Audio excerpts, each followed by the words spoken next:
The European Union has experienced 7 consecutive years of modest economic growth, with only sluggish growth forecast for 2020. Many countries have never fully recovered from the decade-old global financial crisis and the austerity which came with it. Greeks took to the streets in 2010 protesting the hardships caused by the rescue package, while Portugal, Ireland, Cyprus and Spain also needed bailouts. The cutbacks and unemployment that followed saw political upheavals and contributed to the rise of populist and right-wing governments. So did the migration crisis, which came to the fore in the middle of the decade.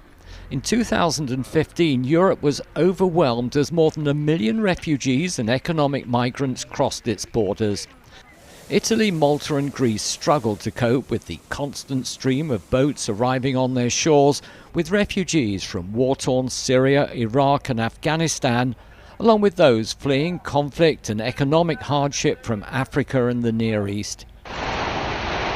It's estimated thousands have drowned trying to make the crossing. How to deal with the crisis left Europe bitterly divided. Was wir jetzt erleben, das ist etwas, was unser Land. Germany's Angela Merkel offered to take many refugees in, but others refused to help. Several countries closed their borders in a bid to stem the tide of refugees, with Hungary building a fence along its border with Serbia. While numbers have dropped since, migration remains a divisive political issue and has influenced several elections. Relations with Europe's closest ally, the United States, have deteriorated since Donald Trump became president, with tensions over NATO and free trade. In November, China's President Xi Jinping visited Greece, one of 3 EU countries to sign up to China's Belt and Road Initiative. The ambitious infrastructure project aimed at boosting trade and connectivity is starting to make inroads into Europe. Greece's port of Piraeus is aiming to become a major centre for Chinese trade. EU leaders are divided, however, over how to react to China's growing influence and whether to allow Chinese tech giant Huawei to build 5G mobile networks.